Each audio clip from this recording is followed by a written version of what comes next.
Welcome everybody to the 36th Cultural Majlis on Redefining Inclusivity.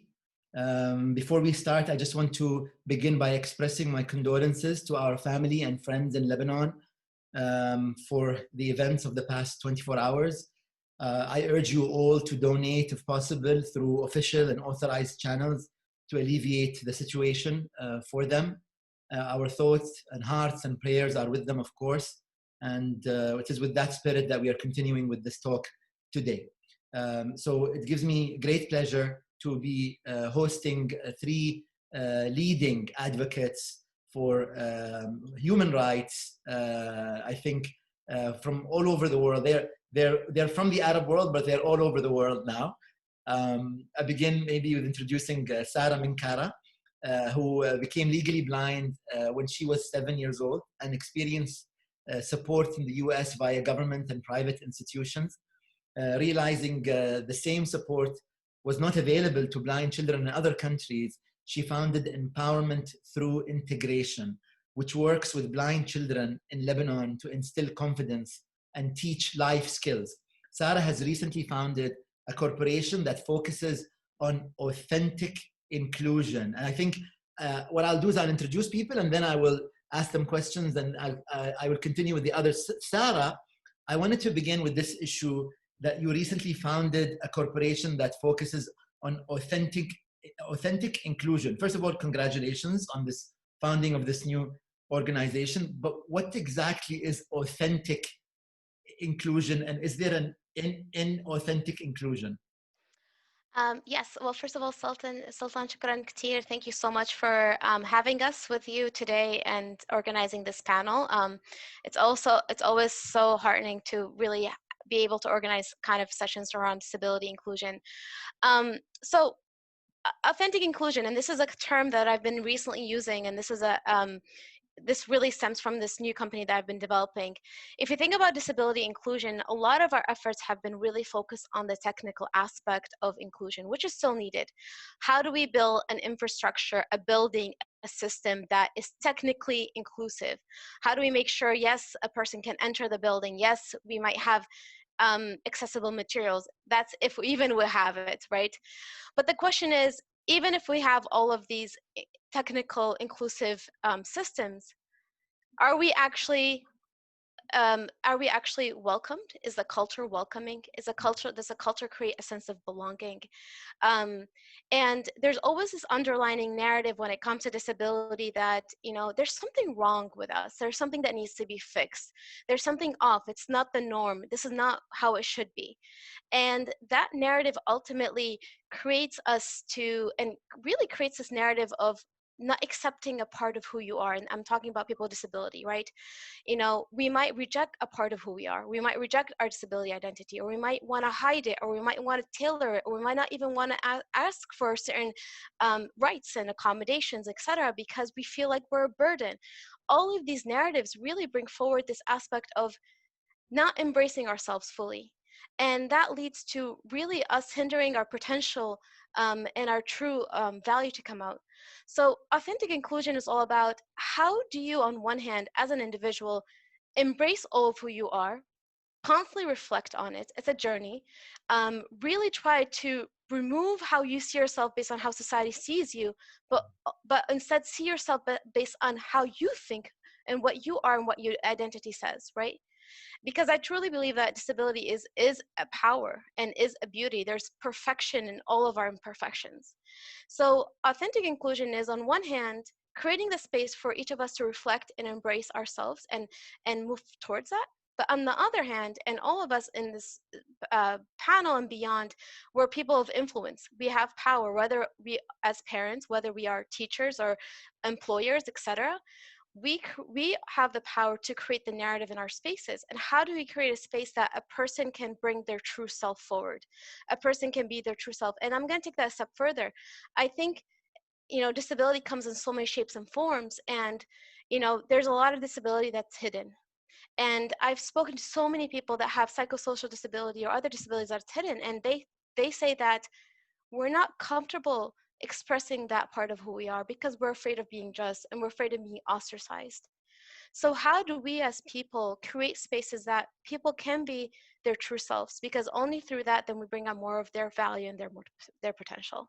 So that's what, and when I talk about authentic inclusion, that's what it, yeah. That's really interesting. Thank you so much, Sara. By the way, in the course of the hour, we might hear from a couple of others as well, but I'd like to move to our next speaker, Raya Al-Jadir.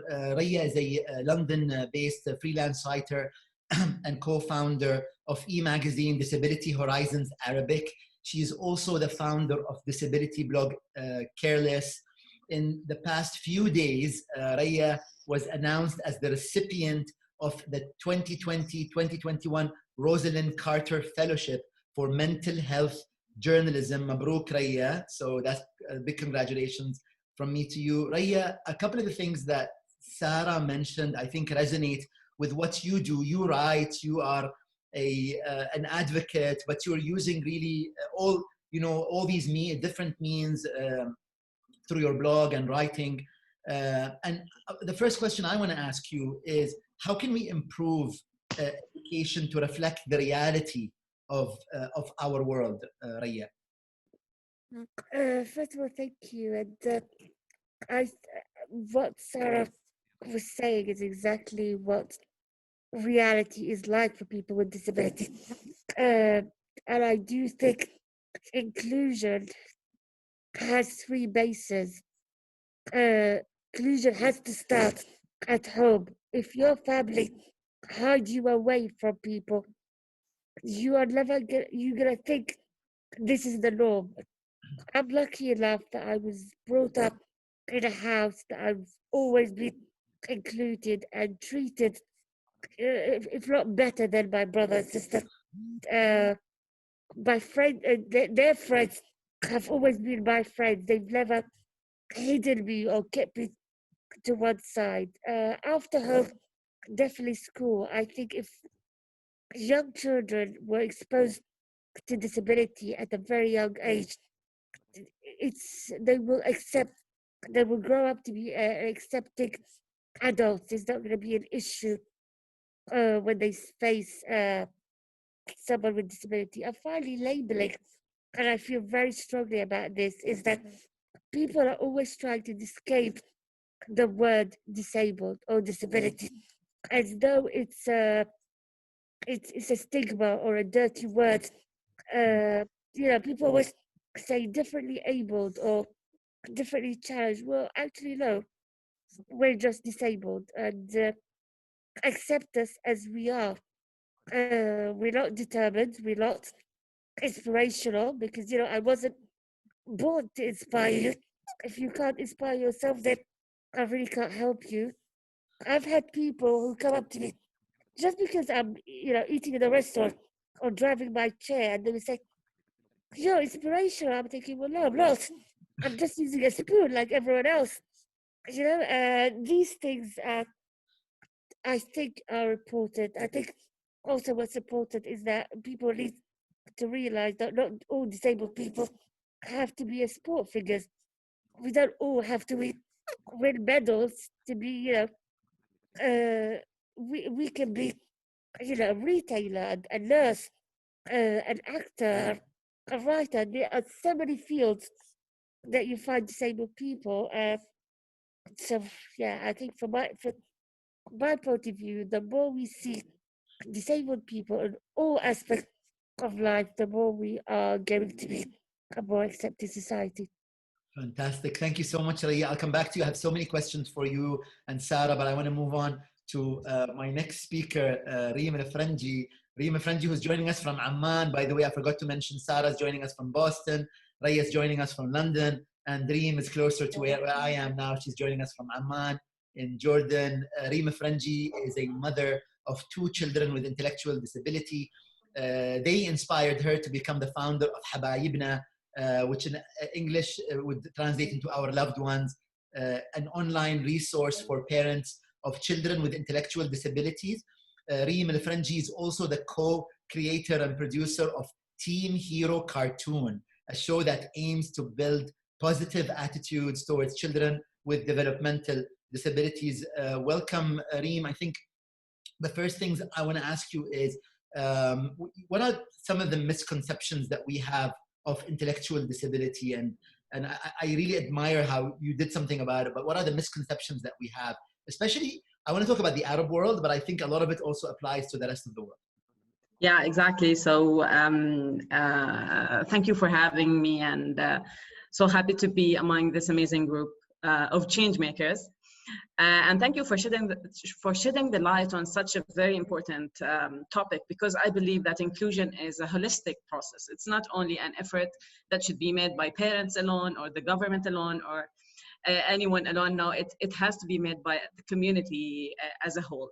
And the thing that really inspired me and made me decide to create a cartoon show to be able to communicate the misconceptions that we have about children and people with disabilities. For example, when we first had the diagnosis about our sons, and in the beginning, you know, they have a global developmental delay, or is it autism, or is it what?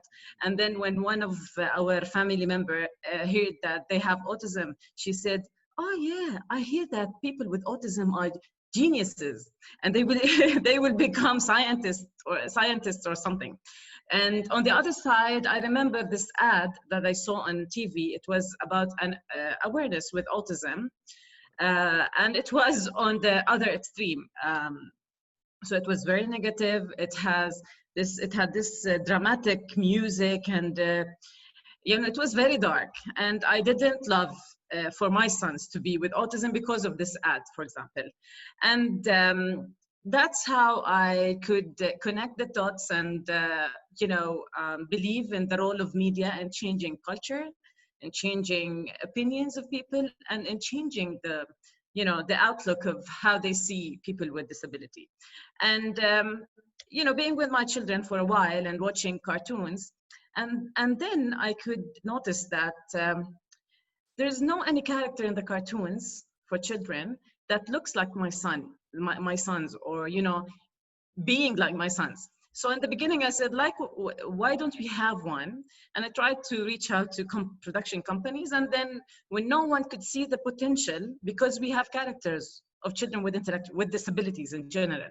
So I remember when I approached a production company, and they said, like, what is the entertainment in you know, cartoon exactly featuring people with disabilities, and then finding some people who believed in the idea and how we did it as an edutainment cartoon, and we tailored the whole show and the whole stories around social adventures, and that how we are all different and we are all unique and we all complete each other. So every person and every child in the whole world, they have their own strength and they have their own challenges, but together we complete each other. And how, you know, building tolerance, respect, and diversity, it will help not only, you know, respecting children with disability and including them in our community, but also including every single minority in our community. So one of the misconceptions, I believe, is yes, we in the media especially, they go to the extreme of featuring people with disability in a very negative way, that they are the weak people, they are the pity ones. And I heard in one of the series, in one of the Arabic series, I was so sad to hear it, like a guy with autism was accused in killing a person. So in the series. So, and I saw on Facebook, my friends, you know, like, this is what we know about people with autism. So, you know, he's a killer, he can kill people. And this is why I feel like it's a very long way to go in changing the misconceptions that people have about people with disability. Reem, thank you so much for that. I know that Sara has something to say about this. Sara, Reem spoke a little bit about this value-based narrative, the idea that it's good for you as a corporation. Is that right, to include everybody because financially it makes more sense? Is that what value-based narrative is exactly?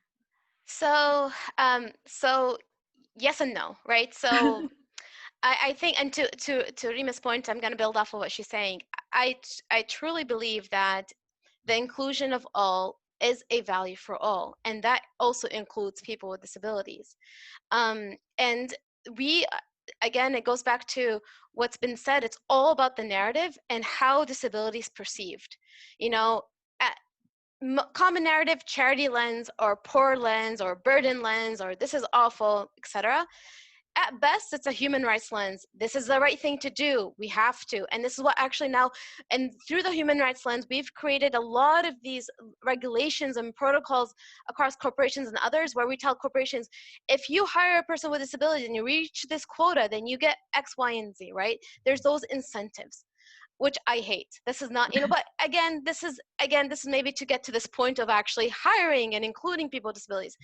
I want us to get to a point where society says people with disabilities are of value and we benefit. And when we don't include them, we lose out on what they can contribute. People with disabilities, because of the exclusivity and the marginalization and being ostracized, we actually tend to become resilient. We tend to become creative. We tend to become very much the best problem solvers in the world. And because of what we had to deal with day to day, right, of how we've been always pushed to the side. So it's actually been proven that when corporations that hire people with disabilities, they bring so much value to those spaces. So one of my main focus through ETI, Empowerment Through Education, through my new corporation, is that how do we make sure that schools, universities, corporations, every single space is actually reflecting on, are we including people with disabilities? Are we really reaching out to them? Are they included? And are we tapping into their value? Because you know what, when we don't, we lose out on their value. And let me give you guys an example. Thomas Edison, right? The guy that created and founded and came up with electricity. I don't know if many people knew that he was hard of hearing, deaf. And he said later on in his life that his deafness is actually what helped him come up with all these innovations. And he wouldn't have changed that for the world. So, you know, think about, there's so many people with disabilities out there, from Beethoven and others, that have brought so much to our world and our society. And if we didn't have them, we wouldn't be where we are right now. So yes, there is value to including people with disabilities. Okay, I'm going to be very greedy. Before I move on to Raya, I just want to say that there's a couple of people I want to call in maybe in about 10-15 minutes. And the first one is Dr. Victor Pineda. I see him here. He's an urban innovation specialist. And also we have Bill Bragan, who is from the NYU Art Center. So I might ask them later, say a couple of things, but no pressure, guys. But now moving back to my guests who actually know that they'll be speaking. Raya Jadir, again, who's joining us from, thank you, Bill, who's joining us from London. Raya, I have so much to ask. Here I should say that I've known Raya through her family for many years. And I know that Raya is a huge fan of the London culture and art scene. And this is the cultural Majlis. So I want to talk a little bit about accessibility when it comes to visiting museums and galleries and art spaces. But Raya was kind enough to send me a couple of her pictures. Raya, I'd like to show a couple of images here. Let me just find Raya so I can unmute. My problem is I expanded the screen before I unmuted Raya, and now she's too invisible for me here on the screen to find. There you go, Raya. So Raya, I've asked to unmute you. Raya, if I'm not mistaken, this image is of you on a tricycle. This is not in London, am I right? No, this is Mosul. In Mosul. In our house. Wonderful. So this is you in Mosul, Raya. Beautiful outfit. Moving on to the next image, Raya. Oops, there's the one in between. Here, this image is of you also in Mosul? Yes, in preschool. Okay, and these are friends. Yeah, these are classmates. Wonderful. So thank you for sharing that image. And then finally, the last image I want to share is this, which is the most recent one from a year ago or so. And this is you visiting the Tate in the UK. And I mean, if you guys know Raya, she's a huge fan of theater, art, culture, museums. Raya, I want to ask you about this because this is a huge responsibility that we all bear. I am part of I'm part of this mechanism, and so are so many people in this chat as well, in this group. Can you tell us a little bit about your experiences on a wheelchair, going around, going to museums, culture, theater in the UK. And I want to say here that the UK is probably one of the most accessible places. But go ahead, Raya. It's probably is better than other countries, but I wouldn't say it's 100% inclusive, in the sense that there has been so many musicals that I wanted to see, and I couldn't because there's only 2 wheelchair spaces. I remember wanting to go and see Phantom of the Opera, and also I think, unlike other people, if you're a wheelchair user, you have to call 5 times before you go, because you can't trust the first person who will say to you, yeah, everything's accessible. You turn up and there's 2 steps. And this is their version of accessibility.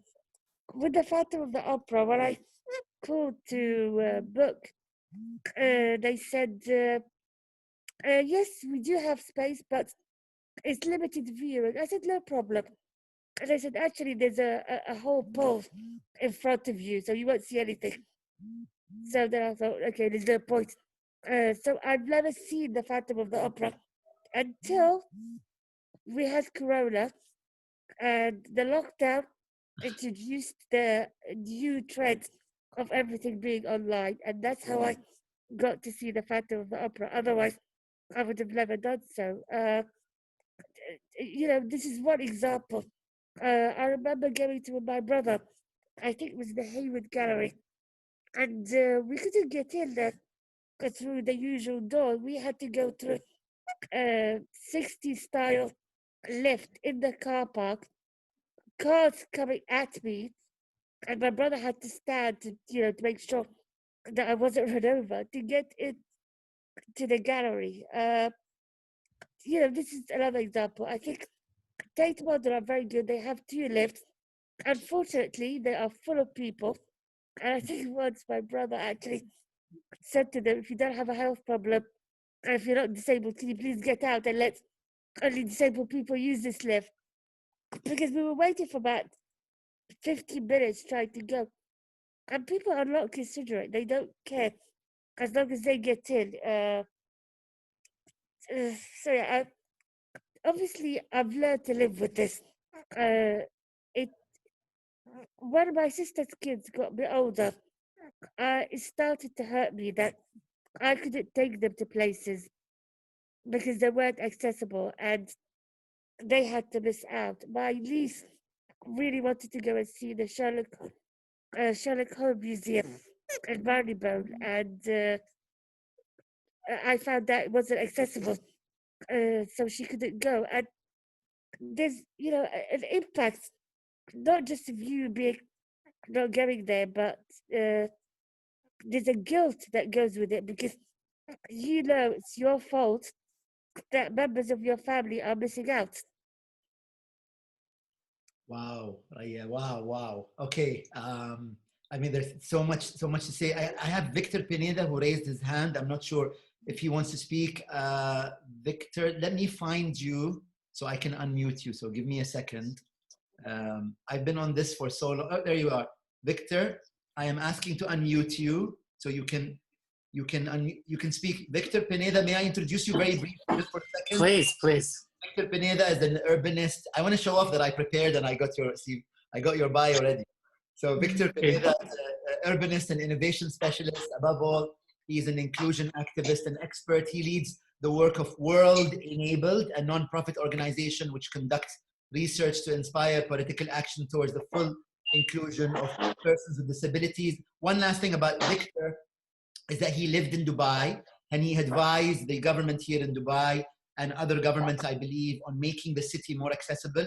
Victor, I remember you had a quote in which you once said, "It's not just about the ramps." That's right. And it's about community. It's about innovation. It's about thinking beyond where our perceived notion of what's possible. So I think that, I'm delighted and honored to be, invited to just speak very briefly. But both Sara and Raya are good friends, and incredible activists in their own right. But this is a global movement. It's a global transformation. I serve as a professor of urban planning here at the University of California, Berkeley, and 50 years ago, there was a starting of this new paradigm, moving from a medical model of disability towards a social model of disability. And what that means is that disability is socially constructed. My experience as a person with disability, just like my experience as a man, as an experience as a immigrant, as a Latino, there are social constructs that define the world, have created a world within which my agency is either enhanced or deprived. What that means is that disability should not only be viewed from a perspective of a medical defect or a medical abnormality, but actually as a continuum of human life and human diversity, as both Sara and Raya pointed out, as well as the other speaker. And that means that it's a part of our human culture. And obviously there are various cultures of disability, right? Whether you belong to community that have learning disabilities or visual disabilities, but the continuum is this idea that you have experienced some type of barrier, and those barriers don't necessarily have to exist. So the way we design our cities, or the way that we plan for our educational systems, or the way that we resource programs, community programs to allow people to live independently, can either unlock that human potential or can hold it back. So as an economist, I think what I say is that we are all able to achieve our production possibility frontier, meaning we produce more when we're all included, going back to what Raya said about the value narrative. But ultimately, we shouldn't be perceived as living with deficit. We should be empowered to use our talents. And I think and not only because it's something that's good to do, or there's a moral imperative, there's teachings of our religion or things like that, but also because when we each have the ability to exercise our choice, when we have choices, we can build a much stronger fabric and dream bigger dreams and create bigger things. And those are the cities and the places that are going to include everyone, that are going to be the most resilient and the most inspiring and the most prosperous. It was a pleasure to work on the disability rights laws in the UAE and different parts of the world. I think we just need more practical efforts and community to move that forward. So thank you, Sultan, for your creating the space and the cultural Majlis. Thank you so much, Dr. Victor Pineda. Thank you so much for joining us. I'm a bit biased. He's an old friend. I've known him from the days of Dubai School of Government, which is now Mohammed bin Rashid School of Government. So many things to share, but I think I want to move back to Reem Franji. Reem, thank you for being so patient as you are. I want to actually show a brief clip from the cartoon. So this is an image here, but this is the clip, just at 15 seconds of this clip of the cartoon that Reem has created. And then I want to ask you about the stigma, Reem. So, okay.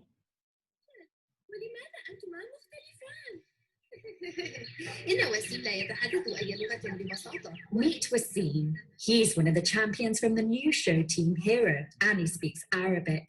But unlike other cartoons, this comic is the first of its kind in the region. Wasim is autistic, and through adventures with his friends, children are educated on diversity and inclusion. Co-creator Reem Franji was inspired to showcase people of determination in a positive light. So again, my question to you, Reem, and of course, all of you are welcome to talk about anything else. But my question to you is about the stigma of disability, the stigma of individuals with any sort of challenge, whether you're talking about physical or a mental challenge. What is the cause of the stigma in the Arab world, in the Muslim world, in our region, and also beyond? So I believe from, for example, my own experience and meeting so many parents and different parent support groups. So especially in the beginning, when we know about the disability of our children, the first thing that we feel, we don't know what are people going to say. So we don't want to go out. We want to lock ourselves at home. And because, you know, if you go out, then people would start staring at your child in the public places. For example, sometimes you would hear some negative comments or bad comments. And sometimes, you know, the intention is good, but they put it into words. So sometimes the stigma, I believe, it's not only from us as families who have children with disabilities, but it's also from the people around us because of the pressure, the social pressure that they put on us when we want to do anything with our child with disability. Some families, you know, for example, from the families whom I know here in Jordan, and even in I think in most of the Arab world, for example, they are ashamed of saying or showing a child with disability because they want, for example, his sister to get married when she grows up, or his brother to get married, and they don't want, you know, to mess up the future of the whole family because of this child. So it's a big misconception that we have as families. And again, it's both ways. It's sometimes from us as parents, and sometimes because of the restrictions and the misconceptions that the society around us puts on us as families. Thank you, Reem. Sara, I want to move to you, and I think there's the concept that you mentioned to me. I'm a bit shy to even mention this, but you talk about the concept of inspiration porn. What is that, inspiration porn? Yes. And by the way, Victor, so good to hear your voice. So inspiration porn is kind of on the opposite spectrum, right? So Reem mentioned on one side, there's this intense stigma of, of being kind of seen as a charity or a burden, etc. But then there's the other extreme of like, Exactly. Oh my God, you're amazing. You're walking. Like, so I get that a lot. Like as a blind person, I'm walking. Yes. I mean, or, oh my God, like you're able to, just To read. really to read. Exactly. To read, all right. Are you educated? Exactly. And I'm like, yes. So there's this like really crazy other extreme, like, oh my God, you're able to do this is despite your disability. Or, Yeah. And I really hate when people say despite of your disability, or despite whatever, right? And for me, and I think goes to what Reem said and what Raya said, is that we want to normalize disability as if it's another identity in our society. They see a person with disability. When someone sees a person with disability, the first thing that people interact with is that disability, and that's all they see. And then they have like all these assumptions, and then they're like, oh my God, so it's pretty, and that's why we say we don't like when people say, oh my God, you're inspiring. We don't, especially from people that we don't know. Do you know us to say we're inspiring? Do you know, did you get to know us, to what we've done? Yes, tell me I'm inspiring because of the work I've done, but not because also on top of it because you're blind and you did this, so there's a lot of that narrative that we're trying to really move towards this middle path of it's an identity like anything else. We want to normalize it. We want to make sure it's, it's not seen from either extreme. So that's why we call it inspiration porn. Sultan was like, what is this? To stay in the middle of the... I can't say this. This is a family-friendly conversation. I can't use that word. But I want to, in a minute, I'd like to bring in Bill Bragan if he allows me. But maybe if we can move to Raya, and I always feel like I have to apologize to all of you because I keep you waiting for so long before I come back to you, because there's so many individuals that I want to include. I think I want to move on to Raya and ask a little bit about how COVID has compounded the situation, Raya. And this is the same question I will also be asking Sara and Reem later, but how has COVID made things different? We heard you say, Raya, that you were able to finally watch Phantom of the Opera. So that's a good way, I suppose, in a positive way that COVID has impacted the situation. But any other ways that you care to mention, Raya? I think there's two parts.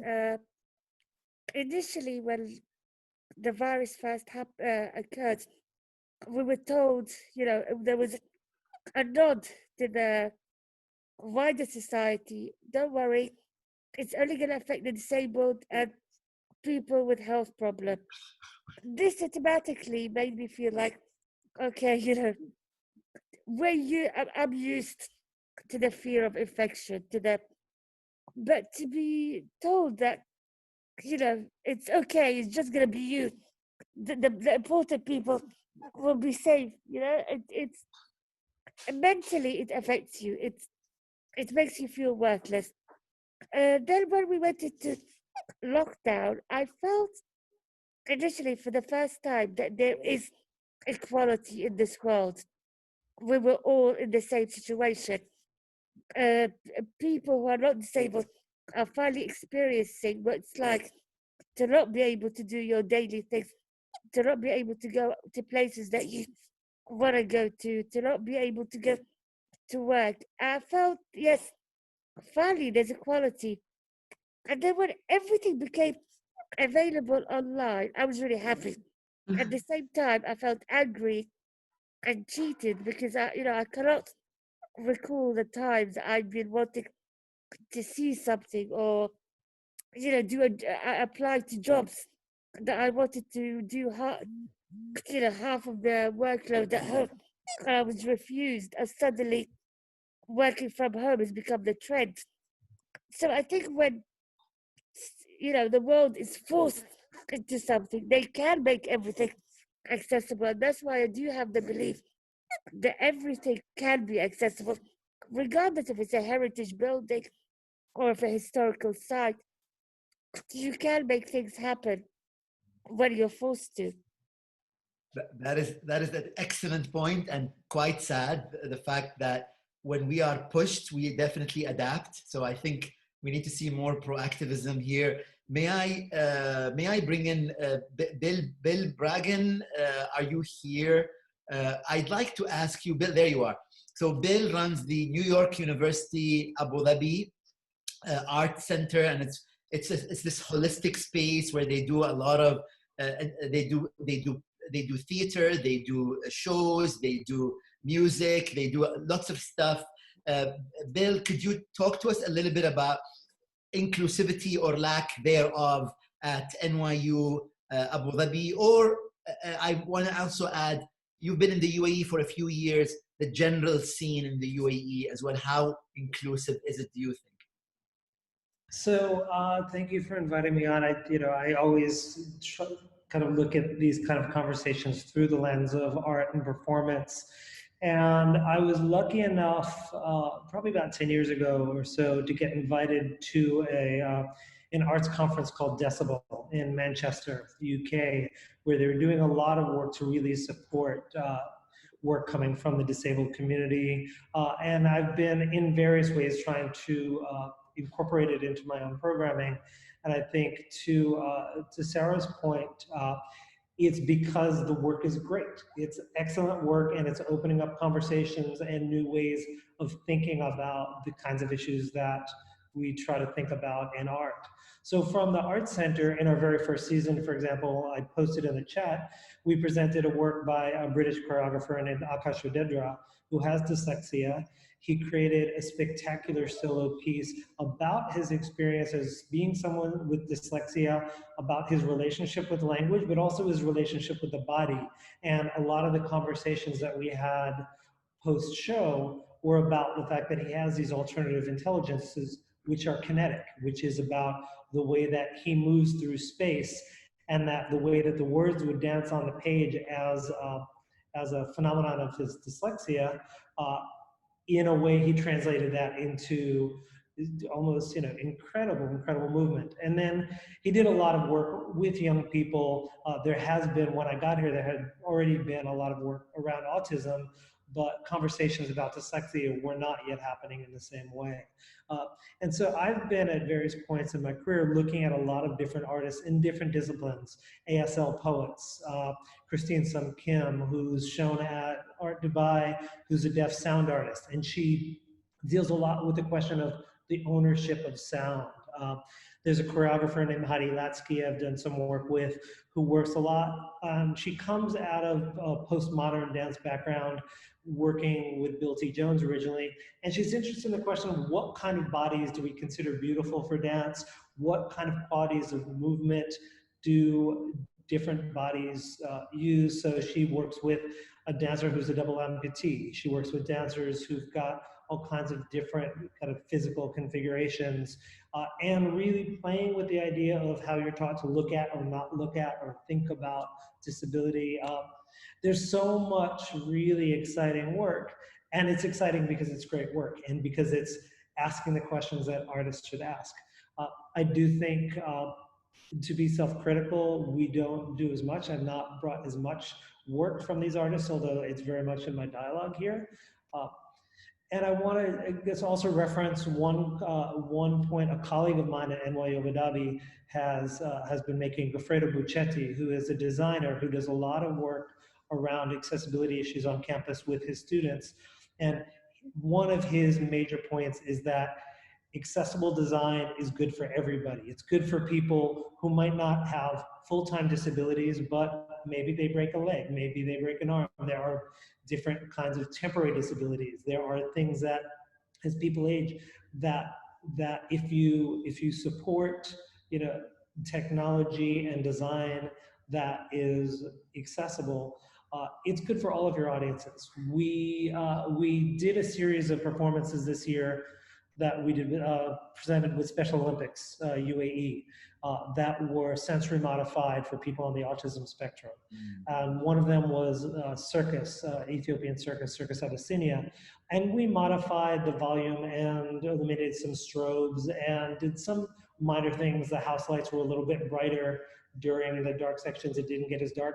The feedback that we got from parents, whether their kids were on the autism spectrum or were just kids, was that actually was a great experience for all of our audience. It wasn't just targeted for people on the autism spectrum, but it was good for everybody there. And so I think that's a lot of the way that we've been trying to think about it. Thank you so much, Bill. I really appreciate it. And thank you for doing all the work you're doing with making it more accessible for everybody. And I hope that other institutions in the UAE are sort of will follow your lead and make their museums and spaces more accessible. Thank you, Bill. I want to go back to Reem, Franji, and once again apologize for making her wait so long. No. Reem, again, my question on COVID also applies, but you're welcome to speak about anything else. But my question on how COVID has impacted the situation, has it? And maybe I want to also ask you about how you once said that inclusion is a holistic process. So whichever one you want to answer, I'm happy with. I don't want to box you in. So I would love actually just to say like that the COVID-19 and what we've been, the whole world living for the last few months is unfortunately the normal life that has been for years for so many people with intellectual disabilities or with disabilities in general. For example, some of the parents and so many parents who reached out to us on Habayibna, and like when they saw us trying to support parents who lost who at once lost the rehabilitation and all the educational programs. So some parents reach out like, I haven't, my son is with Down syndrome and he haven't been in school since he was 7 years old and he has never been to school. So unfortunately, that the situation of the COVID-19 and the lockdown has been the normal life for so many thousands, even millions of people with disability. Yeah, and as for the inclusion and being a holistic approach, is that, for example, I used to believe that it was me only as a parent. Parents, we have to do the whole work, we have to fight for inclusion, and we have to make this society inclusive. But then I realized that no, it's not only about me. It's also about, it's not an effort done that has to be done by us parents or by government alone, but also it's an effort that has to be made by people around us. For example, when I had my sons diagnosed, and it was a very new situation to the whole family, even my parents, my parents-in-law, and the whole family. So my mom, who's been living for like 50, 60 years, and it was the first time for her to hear about global, developmental disability or autism. And she had to start learning about this thing from, late at her age. So I believe now, having all this technology around, having it accessible at any time, we have to promote the minimal, the minimal average of understanding people with disability around us. For example, how to speak with them properly, how to support their parents properly. Even, for example, some of my friends, if they wanted to support me, they say, "Oh, you are doing a great job." I'm doing my job, it's not whether great or bad or what, I'm trying to do my job. Yeah. I believe, yes, educating people around us and having people around us making some effort in educating themselves and trying to know and ask how they can help, how they can support, how they can, be a positive tool for inclusion, and how they can facilitate the inclusion. I believe this is what we need. So now we're focused on both, on educating parents like us and educating people around us, like how they should react and speak and what they can do to help our community become inclusive. Because we can have the bylaws, for example, we can have the bylaws, and we can have, here in Jordan, we have the best bylaws in Jordan. But most of the laws are not activated. And I think making people believe in us, whether as people with disability or as parents or as people who are having a different journey in the community, is now should be our focus. Besides, fighting for having my son included at school, because I have the law that supports the inclusion of my son at school. But if the manager or the director of the school said no, then I can't. Wow. So this can become, so cultural barriers are, I believe they are more stronger than not having a law or anything, or legal barriers. Reem, I also imagine that you had to also learn as you go, like there is no manual. And I think exactly. I want to come back to you in a bit, and this is a question that I will ask you, but I will ask Sara first. And I will ask you, Reem, because you're the one who's based here in the Arab world, about accessibility to Arabic language and manuals and the Arabic language. Yeah. I think I'll begin first with Sara, who's been patiently waiting as well. Sara, two things I want to ask you. First is the impact on COVID on your work and your new foundation that you've launched. And maybe if you have a couple of words you want to talk about the Arabic language. I know you work in Lebanon as well. Yes, so on the COVID side of things, I think to what Raya and Reem have been saying, that, so it just reemphasizes this whole concept of, in order for inclusion to be achieved, the system needs to be agile, right? And I think on one hand, when COVID happened and forced us all to be working from home and social distancing, so a lot of people with disabilities, some of what they've been asking for years and years or decades, whatever, have been met quickly within a day, right? And it's because this is now, the whole world is moving towards this reality. On the other hand, COVID has also made it difficult for a lot of people, whether it's from an inclusive disability lens. Students with disabilities, it's not yet reached to be to a point where they're fully able to access everything. A lot of different students with disabilities are struggling to get their needs virtually, and I can go on and on and on so much in terms of like, how are we thinking about disability inclusion with COVID time? But this reemphasizes the whole point, is that there isn't one way and one answer for everything. And I think which is really frustrating, I think COVID really highlighted this whole point, is we are still in a point in life where people are not thinking about disability or the community when we're thinking of solutions. Because I was talking to a lot of different foundations, and they're coming up with so many solutions for COVID, et cetera, et cetera. And I'm like, are you thinking about a disability community? They're like, oh, we never even thought of that, which is crazy because it's 1/7 of our population, right? So again, right now with COVID, so many people are coming up with solutions and systems, and the disability community is not thought of, and their perspective is not thought of. And let me take it a step further. Disability community is not one voice or one perspective. We're people with so many different types of disabilities and identities. So I think it just reemphasizes the point, we need to speak out louder. We need to build allies. We need to, we're a global effort and global movement. We need to make sure, similar to what Victor has been doing a lot with COVID and World Enabled, and there's so many things that we need to move forward and really build our voice even stronger.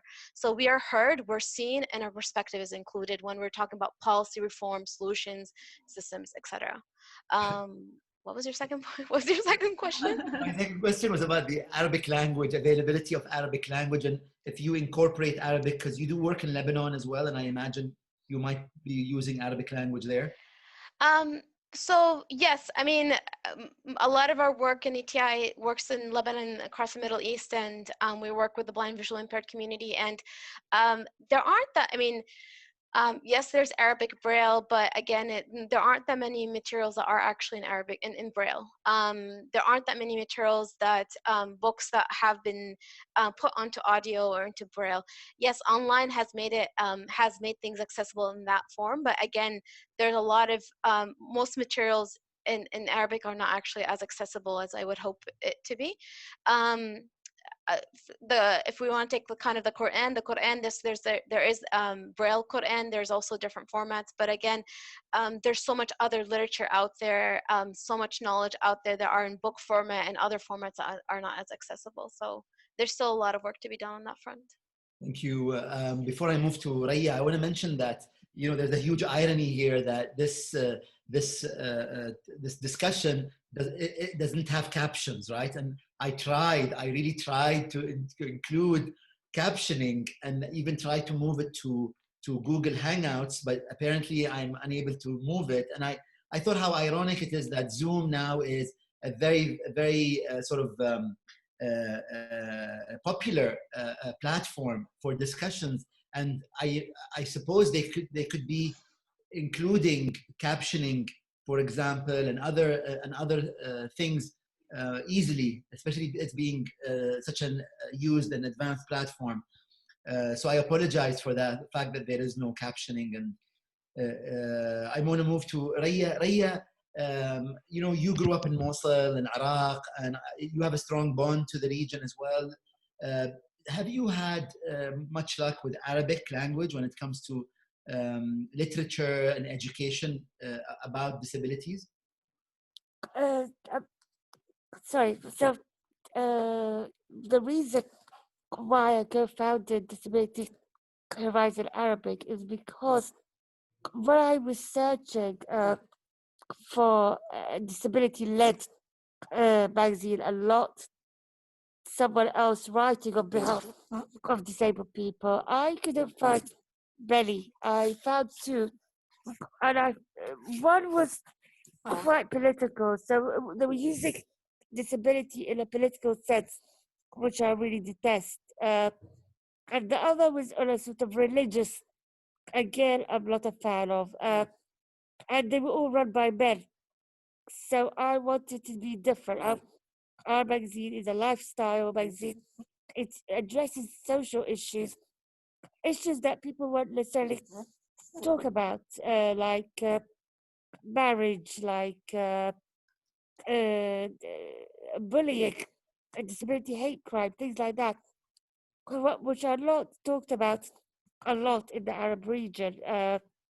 And most of our writers, actually all of them, are disabled Arabs living in the region, because I wanted to give voice to the disabled community in the region and not have someone else interview them or write about them.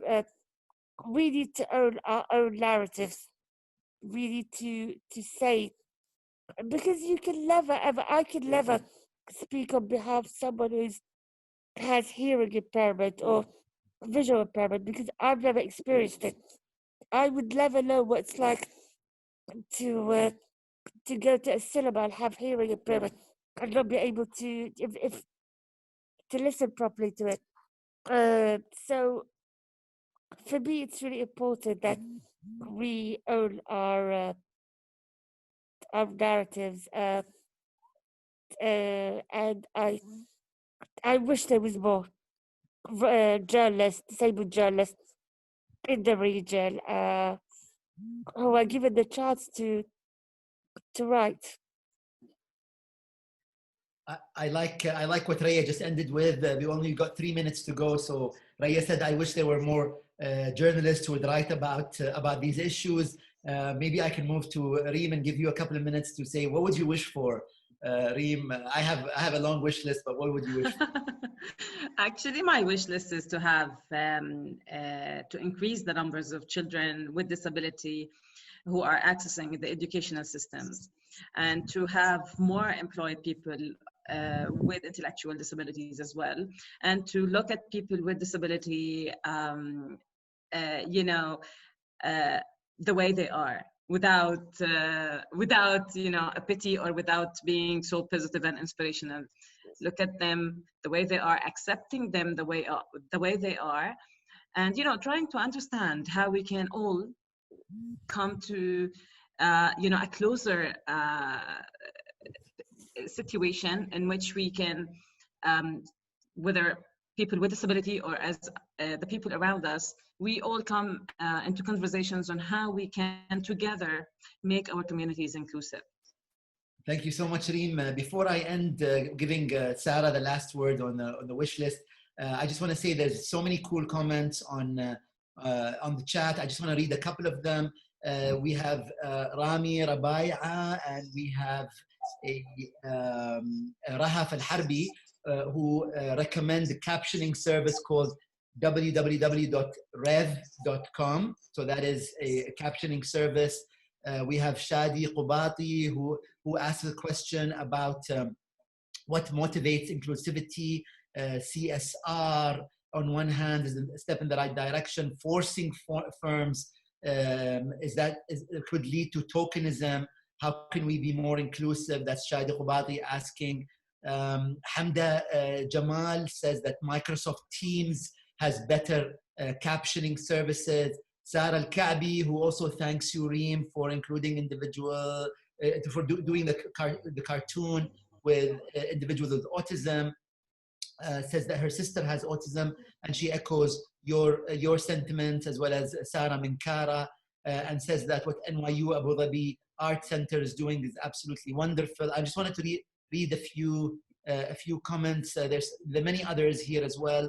Ufemia Rizq also says thanks to all of you. I think I will end with the Sara Minkara. Sara, I'd like you to maybe share a wish, since Raya shared and Reem shared. Is there a wish that you have, or anything else you want to say?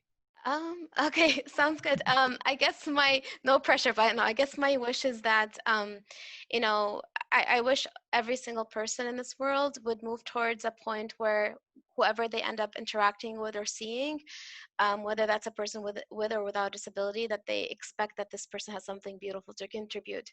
And if we approach each other with that narrative, I think we move towards more of a inclusive world. So that would be my wish.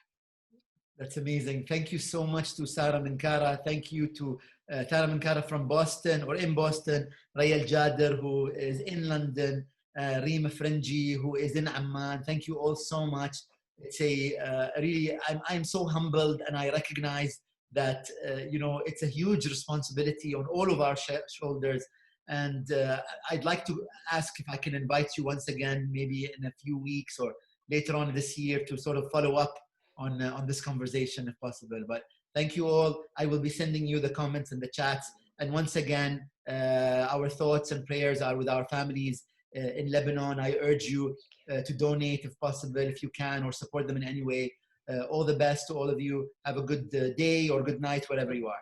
All the best. Thank you. Bye. Thank you so much. Bye, everybody. Bye-bye.